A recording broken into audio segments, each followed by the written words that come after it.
오늘 주님 앞에 나온 여러분들을 진심으로 환영하고 축복합니다. 오늘도 질문으로 설교를 시작해 보고 싶습니다.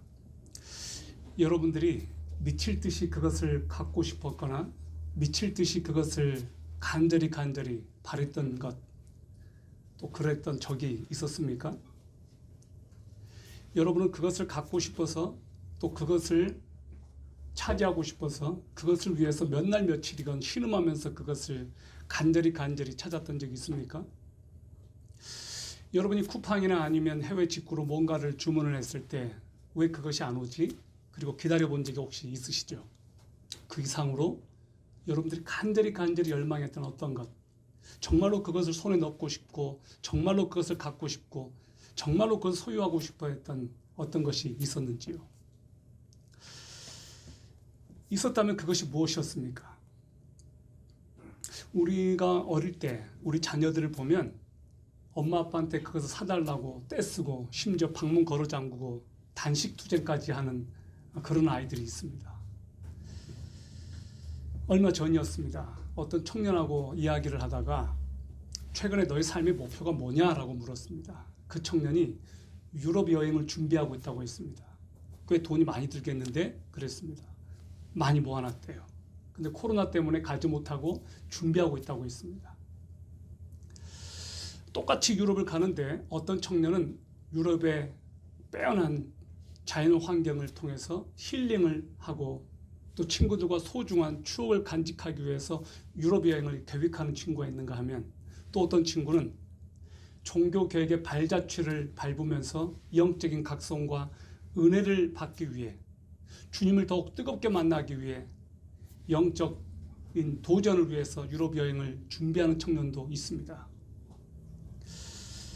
저는 지난주에 예루살렘 도상 위에 있는 예수님 그리고 제자들에 관한 이야기를 나눴습니다. 똑같은 길을 걷고 있는데 예루살렘으로 가는 방향은 똑같은데 제자들과 예수님은 동상이몽이었습니다. 서로 생각하는 것과 방향이 달랐습니다.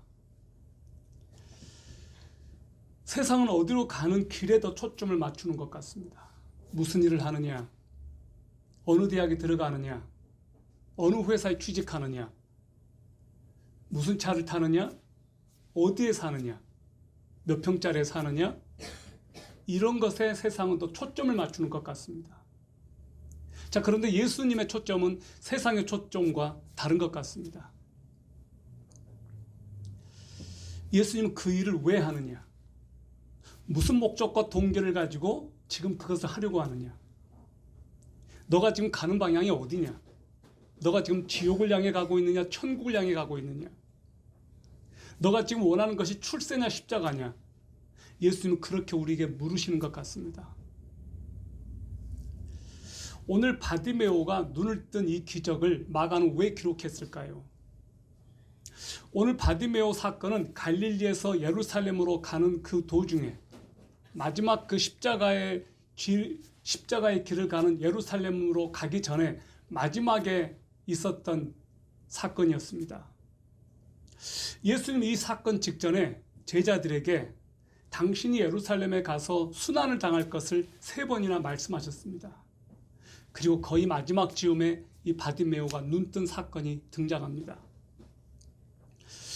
여러분, 그래서 이 바디메오 사건은 단순히 바디메오가 고침을 받았다, 지성이면 감천이다, 간절히 부르짖으면 응답받는다 라고 하는 메시지를 주려고 기록한 것 같지는 않습니다. 왜냐하면 타이밍이 그런 타이밍이 아닌 것 같아요. 굉장히 중요한 타이밍입니다. 당시 제자들은 십자가의 길을 이해하지 못하고 있었습니다. 예수님을 통해서 자신의 욕심과 이상을, 야망을 채우려고 했습니다. 제자들이 얼마나 영적으로 무지하고 꽉 막혀 있었느냐 하면 베드로는 예수님이 이제 내가 십자가를 지러 간다, 나 죽는다 그러니까 베드로가 어떻게 했습니까? 예수님을 뜯어 말리고 예수님을 심지어 꾸짖었다고 했습니다. 자기가 생각했던 이상과 달랐거든요. 또 제자들은 길거리에서 누가 높으냐 서로 다퉜습니다. 예수님은 어린아이 하나를 세워놓고 너희가 이 어린아이와 같지 아니하면 천국 들어갈 수 없다. 너희가 으뜸이 되려면 섬기는 자가 되어야 된다. 그렇게 예수님께서는 말씀하셨습니다. 오늘 이 바디메오가 눈뜬 이 이야기는 바로 이런 과정에서 나온 메시지였습니다. 여러분, 오늘 이 바디메오가 눈뜬 사건은 우리들에게 어떤 의미를 던져줄까요? 2000년 전에 여리고성에서 있었던 이 이야기는 나에게 어떤 의미가 있을까요? 첫 번째, 우리가 오늘 이 말씀에서 몇 가지 중요한 핵심 말씀들을 한번 중심으로 이 말씀을 우리가 생각해 보겠습니다. 첫 번째는 다윗의 자손 예수님이여 라고 하신 이 말씀입니다. 다윗의 자손 예수님이여. 여러분 46절 47절을 보시길 바랍니다. 그들이 여리고에 이르니라. 그분께서 자기 제자들과 많은 사람들과 함께 여리고에서 나가실 때 디메오의 아들인 눈먼 사람 바디메오가 큰 길가에 앉아 구걸하다가 그분이 나사렛 예수님이시란 말을 듣고 소리를 지르기 시작하며 이르되 다윗의 자손 예수님이여 내게 긍휼을 베푸소서 하거늘. 이렇게 기록되어 있습니다. 자, 오늘 이 바디메오라고 하는 이 사람의 이름은 디메오입니다. 디메오. 바디메오, 이 말은 다른 말로 말하면 누구의 아들이란 말로 바라는 말을 씁니다. 그래서 바요나 시모나라고 할 때 요나의 아들 시모나 그렇게 말합니다. 바디메오는 디메오의 아들인 거예요. 그래서 바디메오입니다. 이 바디메오가 소경이었습니다. 길 가는 사람들에게 구걸하는 소경. 자, 그런데 어느 날 그가 평소에 듣지 못하던 어떤 소리를 들었습니다. 허다한 무리가 지나가는 소리였습니다. 발자국 소리들이 막 빨라집니다. 주변 사람들에게 무슨 일이요? 라고 물었습니다. 한 무리가 대답을 해줍니다. 나사렛 예수께서 지나가신다. 그 말을 들었습니다. 나사렛 예수께서 지나가신다. 자, 이 소리를 들은 바디메오, 바로 이 말씀을 읽다가 미국에 유명한 복음성가 가수가 있었습니다. I.D. 생키라고 하는 분이었습니다. 이분이 드와이트 무디와 함께 미국에서 엄청난 부흥이 일어났을 때 무디 선생이 메시지를 전하기 전에 복음송을 불렀던 복음성가 가수였습니다. 이 생키는 목사님이셨는데 가수였습니다. 그분이 이 본문을 가지고 찬송가를 만들었습니다. 한번 들어보십시오. 열의에 찬 이 무리는 무엇입니까? 어디론가 열심히 가고 있군요. 이상하게도 날마다 사람들이 모여드는군요. 이 보기 드문 소동은 도대체 무엇인지 좀 가르쳐 주시오. 무리가 숨죽여 대답하는 말, 나사렛 예수께서 지나가신다네. 자, 나사렛 예수께서 지나가신다네. 이 소리를 듣고 바디메오가 부르짖습니다. 다윗의 자손 예수여 나를 불쌍히 여기소서 라고 부르짖습니다. 여러분, 바디메오는 지금 이 무리가 급박하게 이동하고 있는 이 상황에 담긴 의미를 알았습니다. 그리고 바디메오는 어떤 물질을 구걸하는 다른 거린들과 달랐습니다. 그는 나사렛 예수가 지나간다는 이 말에 번쩍 귀가 뜨이고 열리고, 그래서 이렇게 부르짖었습니다. 다윗의 자손 예수여 나를 불쌍히 여기소서. 그가 소리치니까 사람들이 꾸짖었습니다. 제자들이 꾸짖은 것 같습니다. 조용하라고. 제자들의 마음은 주님을 귀찮게 하는 그 누구도 허락하지 않는 예수님을 생각하고 배려하는 마음이었을 겁니다. 그런데 그 제자들의 마음 속에는 이런 것도 있었을 것 같아요. 너가 그렇게 아무리 부르짖어 봐야 소용없어. 그리고 자꾸 주님을 귀찮게 하지 마. 이런 마음이었을 겁니다. 또 어떤 마음이었을까요? 빨리 예루살렘을 향해 가야 되는 제자들에게는 이 소경 바디메오가 귀찮은 거예요. 방해물인 거예요. 이 사람 때문에 속도가 늦어지거든요. 우리는 우리가 생각하는 그 무엇인가가 있으면 빨리 그것을 해치우려고 해요. 빨리 그것을 붙잡기 위해서 다른 것들은 다 방해거리로 생각이 돼요. 제자들이 그랬습니다. 여러분, 우리의 눈길을 끄는 또 다른 것은 뭐냐면 바디메오의 끈질김이에요. 끈질김. 48절을 보십시오. 많은 사람이 그에게 명하여 그가 잠잠하게 하나 그가 더욱 크게 소리를 지르며 다윗의 자손이여 내게 긍휼을 베풀어 주십시오 라고 소리를 지른 거예요. 말리면 말릴수록, 조용하라고 하면 할수록 바디메오의 소리는 더 커졌습니다. 무리가 발걸음을 옮기는 소리보다 바디메오의 소리가 더 컸습니다. 반대하는 소리가 크면 클수록 바디메오의 소리도 더 커졌어요. 여러분은 어떠신가요? 여러분이 간절히 구했고 소망하는 어떤 것들을 위해서 끈질기게 구하다가 어떤 방해물이 생기고 장애물이 생기면 거기서 주저앉아 버리나요? 아니면 그것을 계기로 더 열렬하게 그것을 또 붙잡기 위해서 나갑니까? 여러분은 랜디 포시라고 하는 카네기 멜론 대학의 컴퓨터공학부 교수가 마지막에 강의했다는 마지막 강의 영상을 혹시 보신 적 있는지 모르겠습니다. 이분이 돌아가신 지가 약 10년이 넘었습니다. 이분이 최장암 말기에 자기 학생들에게 마지막으로 강의했던 그 영상이 있습니다. 그가 이런 말을 했습니다. 반대하는 소리가 크면 클수록 그것은 당신이 원하는 것이 얼마나 간절한가를 보여주는 장애물일 뿐이다. 당신 앞에 나타난 이런 고통과 장애물은 당신이 원하는 것이 얼마나 절실한지를 테스트하는 것이다. 그런 말을 합니다. 예수님이 제자들이 시끄럽다고 조용히 하라고 크게 꾸짖었음에도 불구하고 끈질기게 악착같이 소리 지르는 이 바디메오의 소리를 듣고 멈춰섰습니다. 여러분, 그런데 예수님이 이렇게 멈춘 것을 보고 여러분 어떤 생각이 드세요? 바디메오가 그냥 큰 소리로 불렀기 때문에 예수님이 멈춰섰을까요? 아닙니다. 예수님이 멈춰섰던 결정적인 이유는 바디메오가 큰 소리로 외쳤기 때문이 아니고 다윗의 자손 예수여 나를 불쌍히 여기소서라고 말했기 때문이에요. 핵심은 그거예요. 다윗의 자손 예수여. 여러분이 누구를 부를 때 어떻게 부르나요? 저기요 이렇게 하지 않습니까? 여기요. 식당 가서 누구를 부를 때 이모 그러죠. 바디메오는 정확히 뭐라고 불렀느냐? 다윗의 자손 예수여 이렇게 불렀습니다. 그는 예수를 메시아로 알아본 거예요. 메시아로. 여러분, 바로 여기에 기독교가 다른 종교와 구별되는 차이점이 있습니다. 어떤 사람이 이렇게 말해요. 무슨 종교가 됐든 상관없으니까 뭐라도 하나 그냥 열심히만 믿어. 너를 위해서 다 좋은 거야. 기독교가 됐든 불교가 됐든 유교가 됐든 그냥 뭐 하나 너가 원하는 대로 믿어. 이렇게 말하죠. 그리고 이렇게도 말해요. 간절히 구하면, 간절히 찾으면, 열렬히 찾으면 응답된다.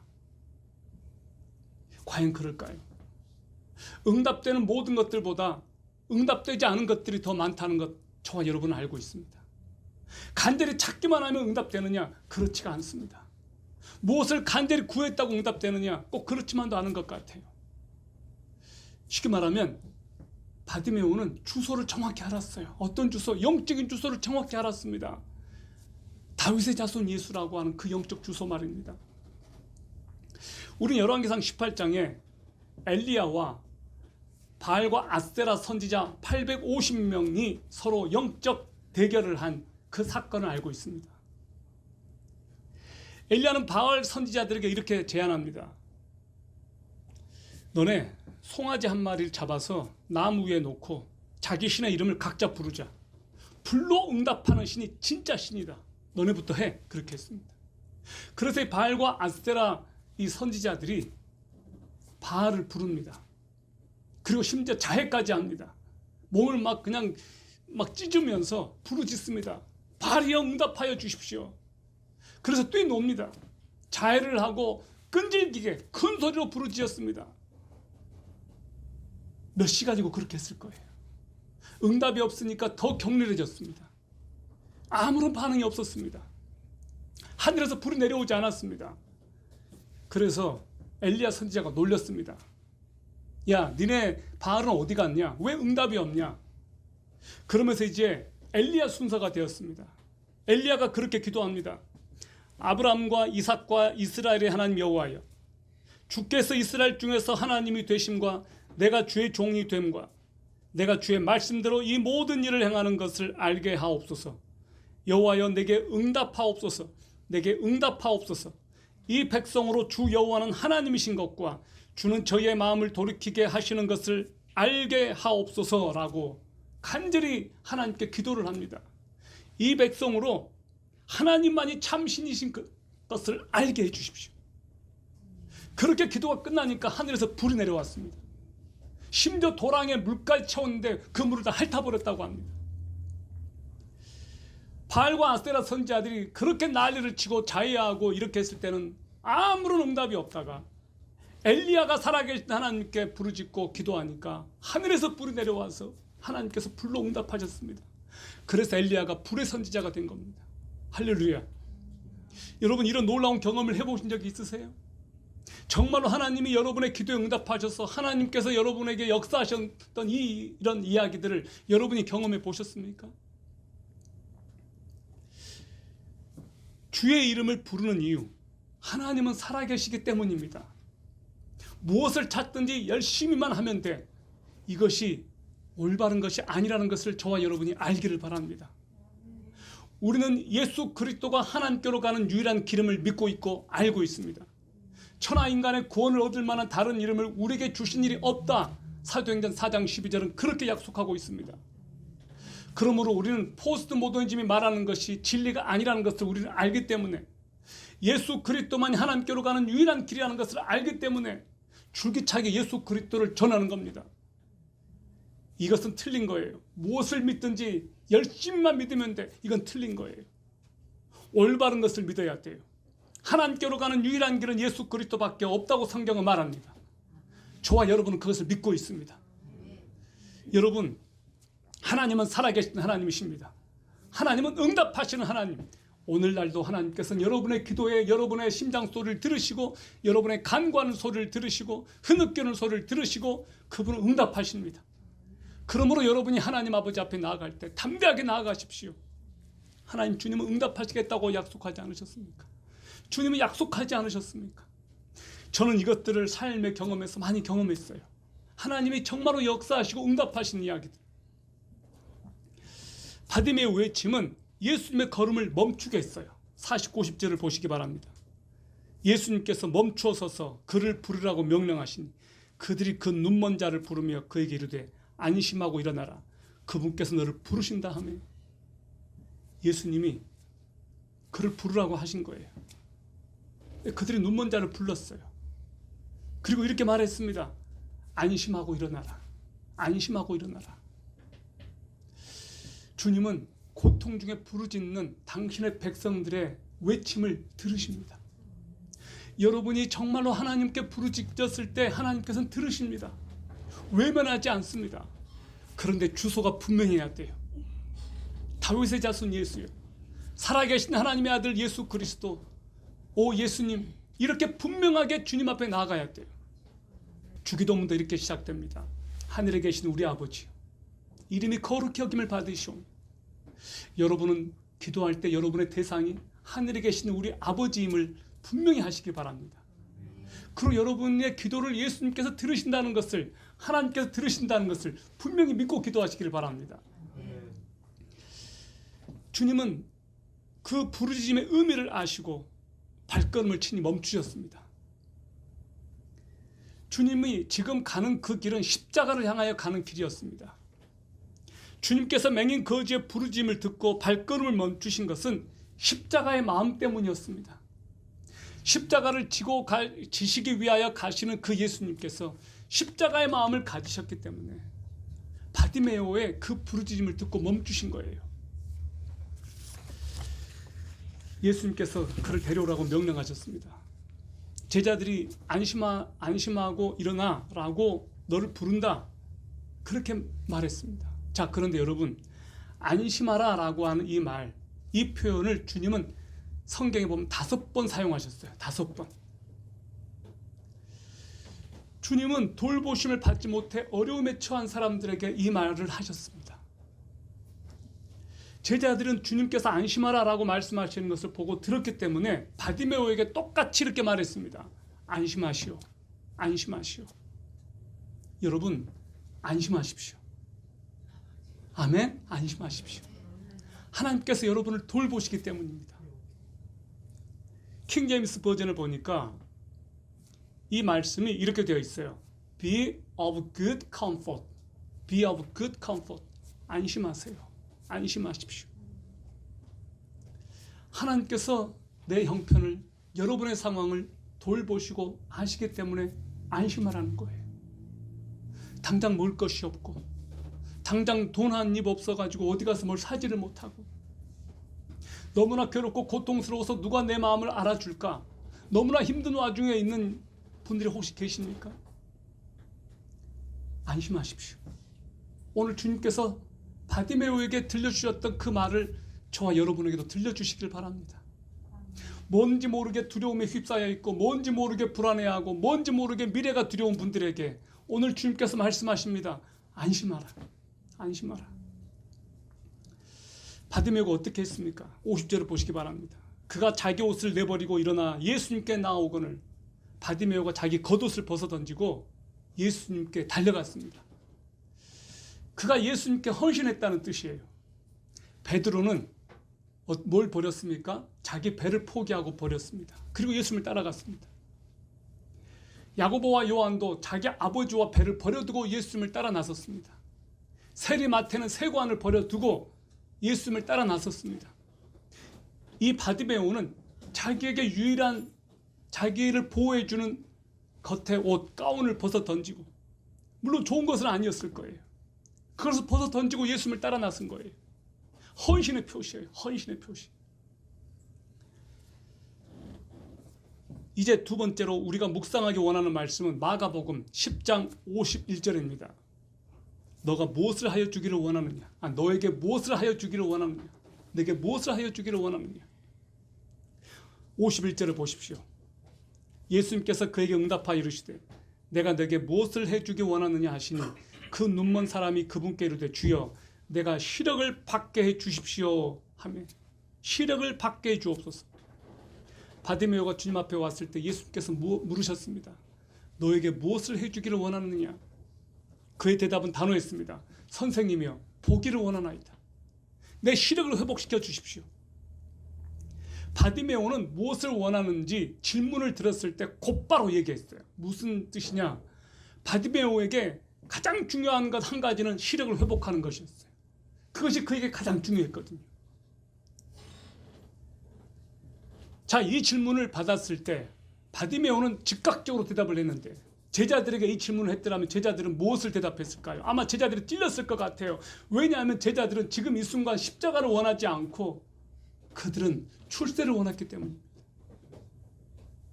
예수님께서 제자들에게 물으셨을 때, 만약에 이 상황에서 똑같은 질문을 던졌을 때 제자들은 뭐라고 대답했을까요? 주님, 저는 예루살렘 가면 국무총리 하고 싶습니다. 저는 가면 통일부 장관 하고 싶습니다.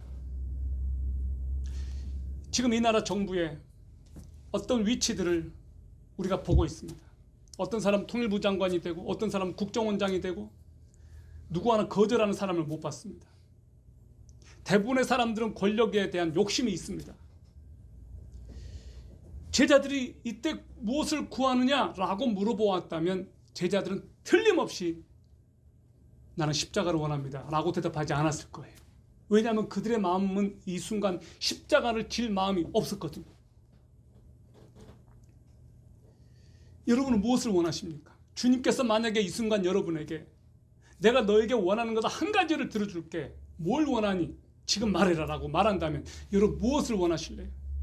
여러분 뭐라고 대답하시겠습니까? 그것이 한 가지고 너무나 중요한 것이라면 여러분은 무엇을 구하시겠습니까? 여러분 각자의 양심에 한번 물어보시기 바랍니다. 나는 무엇을 원한다고 대답할까? 대학? 좋은 직장? 저는 어제 제 자신에게 이 질문을 물어봤어요. 윤서봐, 너는 무엇을 원하느냐? 내가 너에게 무엇을 해주기를 원하느냐? 굉장히 순간적으로 머리가 복잡해졌어요. 말을 잘해야 되겠다라는 생각이 들었어요. 큰 교회? 아닙니다. 큰 집? 아닙니다. 쭉 하다가 결론을 딱 내렸어요. 저에게 지금 가장 중요하고 가장 절실한 것, 정말로 내가 주님께 간절히 구하고 싶은 것, 그것을 주님 앞에 구했어요. 주여, 우리 큰아들이 구원받는 겁니다. 그것이었어요. 우리 큰아들이 구원받는 겁니다. 나 때문에 교회를 떠난 우리 큰아들 다시 주님께 돌아오는 겁니다. 나에게는 지금 이것이 나에게 가장 절실한 겁니다. 정말로 주님 앞에 내 양심이 그렇게 고백하고 있었어요. 내 아들이 구원받는 겁니다. 교회가 커지는 것도 아니고. 사랑하는 여러분, 여러분은 무엇을 원하십니까? 여러분이 주님 앞에 딱 한 가지 너에게 가장 중요한 것을 구하라고 한다면 여러분 무엇을 구하시겠습니까? 물질적인 겁니까? 눈에 보이는 겁니까? 여러분이 궁극적으로 구하는 것이 눈에 보이는 것이 아니었으면 좋겠습니다. 눈에 보이지 않는 영원한 하나님의 나라였으면 좋겠습니다. 여러분이 천국 가는 것이 여러분이 궁극적으로 하나님 앞에 구하는 것이었으면 좋겠습니다. 우리에게 그것 말고 더 중요한 것이 어디 있겠습니까? 여러분, 미안하지만 우리는 이 세상에서 영원히 살 수 없습니다. 여러분이 그렇게 사랑했던 사람들, 여러분이 그렇게 좋아했던 것들 다 내려놓고 우리는 떠나게 되어 있습니다. 이 세대는 십자가 없는 영광을 원합니다. 2009년 6월에 발매된 소녀시대가 부른 내 소원을 말해봐 라는 노래가 있었죠. 이 노래 한번 틀어드릴까요? 이 노래의 가사입니다. 한번 보시기 바랍니다. 영어는 생략하고 우리말을 한번 읽어볼게요. 소원을 말해봐. 네 마음속에 있는 작은 꿈을 말해봐. 네 머리에 있는 이상형을 그려봐.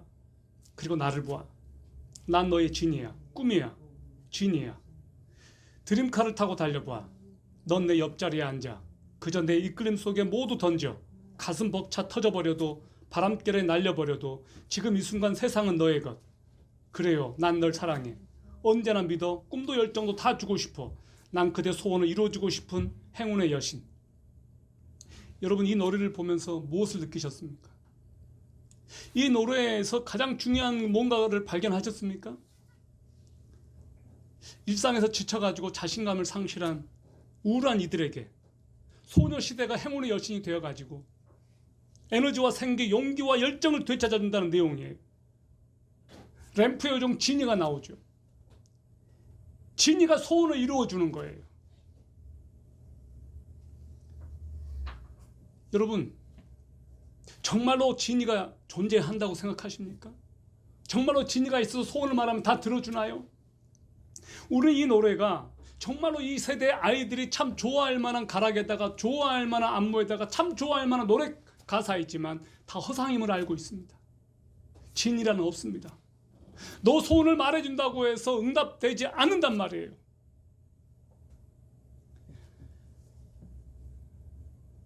여러분, 이 소녀시대처럼 아이돌 스타가 되려고 꿈꾸고 밤낮으로 안무 연습을 하고 집을 나와서 합숙 생활을 하는 아이가 우리나라에 얼마쯤 될 것 같습니까? 제가 어제 좀 찾아보니까 100만 명이에요. 100만 명.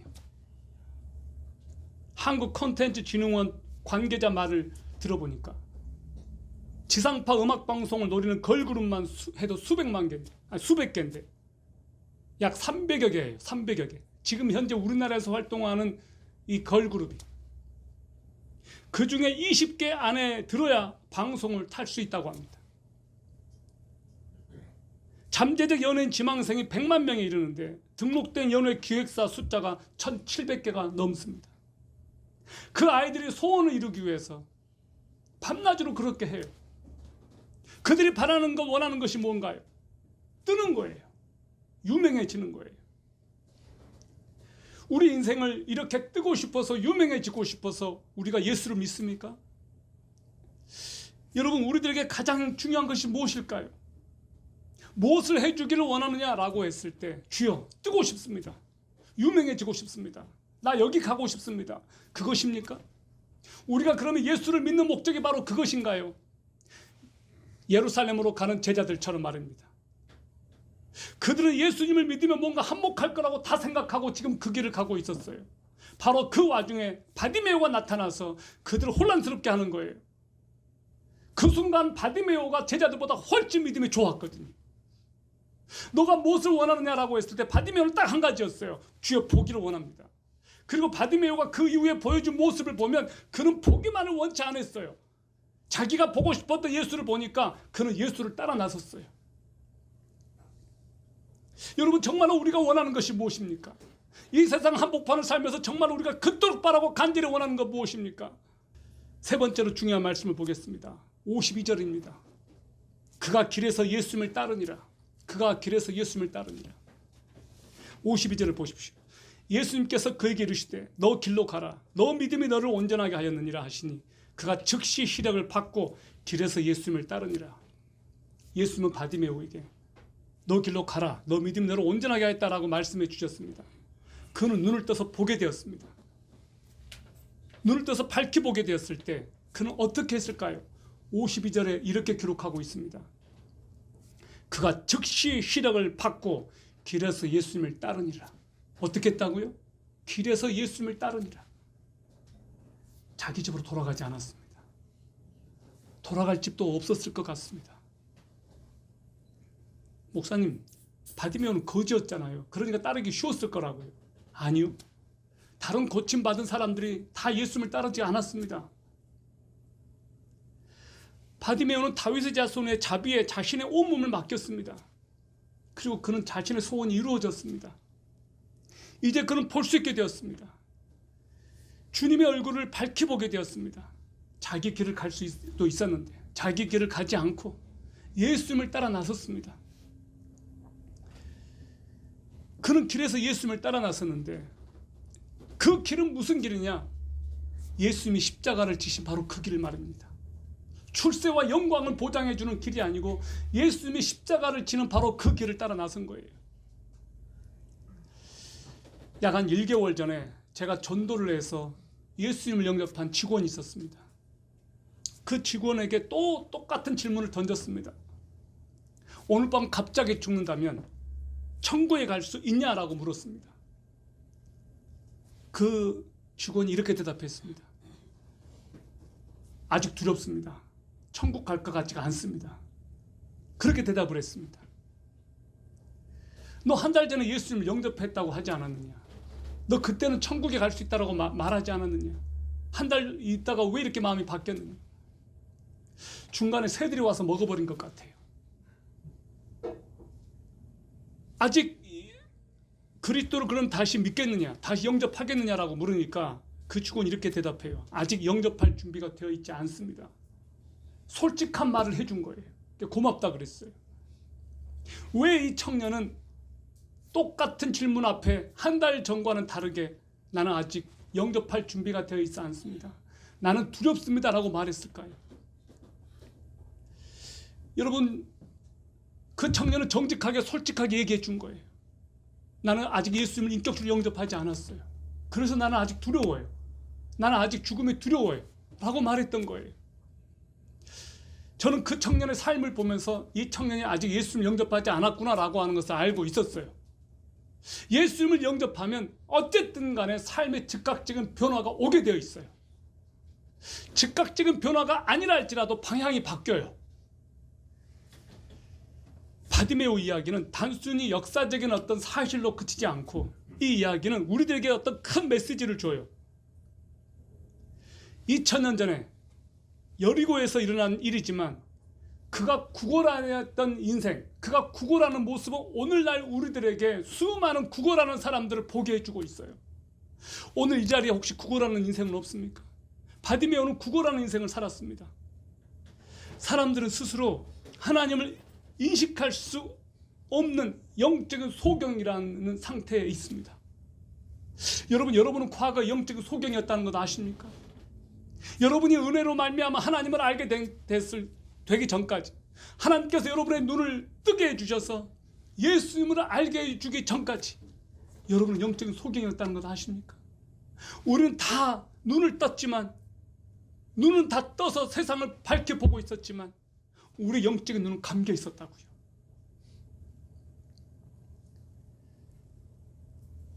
우리의 영적인 눈이 떠지면 우리는 그때서야 예수 그리스도께서 예루살렘으로 향해 걸으셨던 그 걸음이 어떤 의미인지 우리는 알게 될 것 같아요. 그리고 우리의 눈이 떠진다면 예수님께서 걸으셨던 그 십자가의 길을 우리도 같이 걸을 수 있을 것 같아요. 잘 들어보세요. 많은 사람들이 영적으로 소경이 된 상태이니까 어떤 상태에 있는지 아십니까? 굉장히 세련됐어요. 부티나는 구찌 목걸이를 하고 루이비통 핸드백을 가지고 있고 포라리를 타고 근사하게 강남에 있는 압구정에 있는 회사를 가지만 그런 구걸하는 인생이에요. 자기를 인정해주는 회사, 끊임없이 자기를 인정해주는 남자, 자기를 받아주는 여자를 찾아서 끊임없이 사람들은 지금도 구걸하고 있다는 것, 이것이 현실이에요. 자격증 들고 이 회사 저 회사 찾아다니면서 원서 들고 찾아다니는 젊은 청년들을 보십시오. 입사 원서를 쓰고 토익 토플 시험을 치르고 여기저기 기웃거리는 모습은 바디메오가 과거에 거린이었을 때 구걸했던 인생과 뭐가 다릅니까? 세상은 구걸하는 사람들로 가득 차 있어요. 저는 우리가 예수를 만났다면 더 이상 우리가 구걸하는 삶을 살지 않았으면 좋겠습니다. 우리의 인생이 구걸하는 인생이 아니라 정말로 예수 그리스도를 만났다면 내 삶에 예수 그리스도가 주인이라면 그 주님께서 걸으신 그 길을 같이 걸었으면 좋겠습니다. 그 와중에 우리가 직장에 갈 수도 있죠. 그 와중에 우리가 대학원 갈 수도 있겠죠. 그 와중에 우리가 돈을 벌 수도 있겠죠. 무슨 일을 하든지 그 일은 예수 그리스도와 같은 방향이었으면 좋겠습니다. 다시 말씀드립니다. 너 무엇을 하니?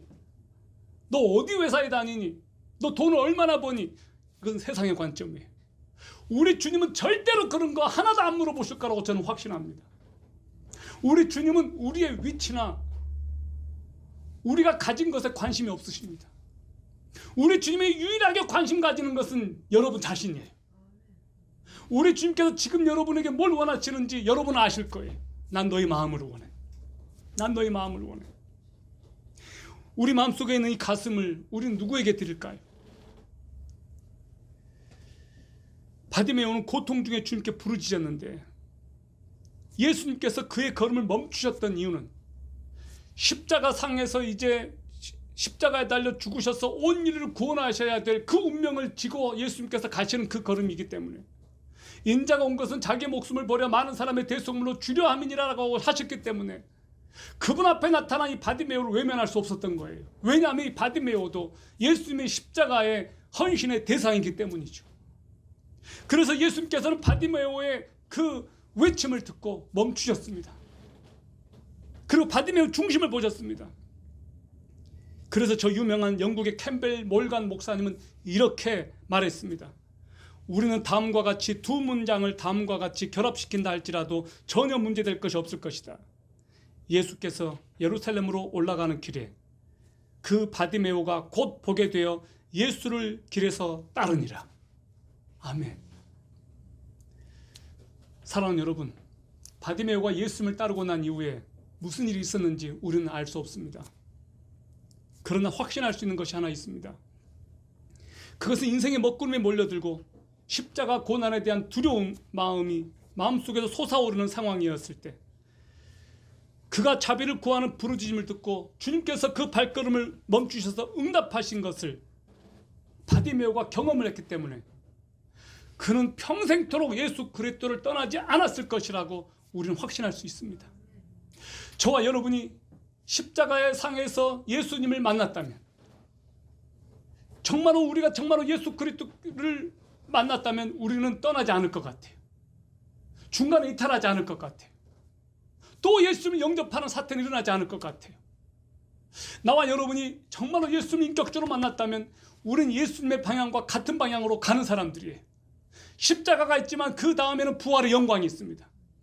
하나님께서 저와 여러분에게 주실 영광이 너무너무나 크기 때문에 에베소에 나오는 바울은 그렇게 기도했습니다. 우리를 부르신 그 부르심의 영광이 얼마나 큰지 우리 눈을 떠서 알게 하여 주십시오. 바울은 우리가 영적인 눈을 떠서 하나님 나라의 그 신비, 하나님께서 우리들에게 주실 그 영광이 얼마나 큰지를 눈으로 보게 해달라고, 영적인 눈을 뜨게 해달라고 기도했어요. 사랑하는 여러분, 저와 여러분 정말로 영적인 눈을 뜨게 되기를 바라요. 그래서 하나님께서 우리를 부르신 그 부르심이 얼마나 놀랍고 위대한지, 하나님의 그 영광이 얼마나 크고 찬란한지, 장차 우리가 가게 될 하나님의 나라가 여러분 보이지 않습니까? 생각만 해도 흥분되지 않습니까? 아침에 와서 기도하는데 그런 마음이 들었어요. 이렇게 함께 예배할 수 있다는 것 얼마나 큰 축복인가. 함께 천국의 부르심에 순종해서 천국에 갈 사람들이 이 자리에 모여서 함께 하나님을 예배한다는 것 얼마나 감사한가. 그러므로 여러분, 여러분의 땅의 것들이 여러분을 혼란스럽게 만들고, 여러분을 잠깐 주춤하게 만들고, 여러분을 잠깐 실망하게 만들고 좌절하게 만든다 할지라도 그것으로부터 신경을 끄시기 바랍니다. 더 이상 그것들이 여러분을 사로잡지 않게 하기를 바랍니다. 위의 것을 찾으십시오. 하나님께서 여러분을 부르신 그 부름의 상을 바라보십시오. 오늘 우리가 바디메오를 통해서 우리 인생의 삶의 한복판에 있는 우리들에게도 주님께서 찾아오셔서 우리의 부르짖는 소리를 주님께서 들으시고 응답하시고 우리들에게 말씀하십니다. 안심하라. 그리고 일어서라. 나를 따라오라. 소경 거지 바디메오가 우리에게 주는 교훈은 아직도 유효합니다. 자신의 문제를 인정하고 영적으로 보기를 갈망하는 사람들이 예수께 호소하면 주님은 바디메오에게 하셨던 그대로 응답하시고 찾아주시고 만나주신다는 겁니다. 그것을 믿으십시오. 기도하겠습니다. 살아계신 하나님 아버지, 2000년 전 바디메오를 만나주셨던 그 아버지께서 오늘 우리들에게 찾아오셔서 우리들을 만나주시고 우리들에게도 말씀하심을 믿습니다. 예루살렘으로 가는 그 십자가 길을 걷는 그 주님께서 오늘 우리들에게 찾아오셔서 나와 함께 그 십자가와 영광의 길로 가자고 초청하실 때 기꺼이 따라 나서고 우리의 겉옷을 벗어들고 주님께 나아가는 저희들 되기를 소망하옵나이다. 아버지여, 이 땅에서 잘 먹고 잘 사는 것이 결코 우리의 목적이 아님을 압니다. 영원한 하나님의 나라에서 예수 그리스도와 동행하며 하나님의 영광을 경험하고 예수 그리스도의 얼굴을 마주보게 되는 그날을 꿈꾸고 소망합니다. 오늘 이 자리에 있는 당신의 백성들에게 용기와 비전을 부어 주시옵소서. 우리 주 예수 그리스도의 이름으로 기도드리옵나이다. 아멘.